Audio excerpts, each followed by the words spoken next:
আলাইকুম। আজকে আমি একটা হাদিসের বিষয়ে আলোচনা করব।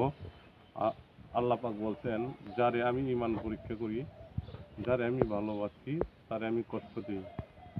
পরে আল্লাহ তাআলা বলতেছে, তুমি কেমন ভালোবাসো? প্রথম ভালোবাসা, তাকে আমি কষ্ট দিই। দ্বিতীয় ভালোবাসা হলো, তারে আমি যখন আমি ভালোবাসি তাই বৃষ্টি দিই আকাশে। এর চেয়ে যারে ভালোবাসি তার চেয়ে কী করি? আমি কন্যা সন্তান দান করি।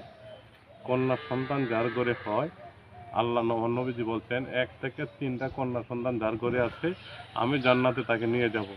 সে মেয়ে সন্তান যার হয়, কোনোদিন রাগ করবেন না। আমি পুরুষ আপারারে বলি, যারা ভাইয়েরারে বলি, প্রত্যেকটা মানুষ যে যেখানে আছেন, যে যেখানে থাকেন, মেয়ে সন্তান হলে আপনারা কখনো রাগ করবেন না।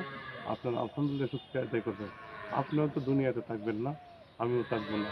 এই জন্য আমি প্রত্যেকটা মানুষকে বলবো, মেয়ে সন্তান হলে কেউ রাগ করেন না। আমার কথাটা হাদিসের কথা। আপনারা আমাকে ভিডিওটা শেয়ার করে দেন, সবাই পাশে থাকেন। আমার ভিডিও কথাগুলি আপনারা প্রত্যেকটা মানুষ মনোযোগ দিবেন। আসসালামু আলাইকুম।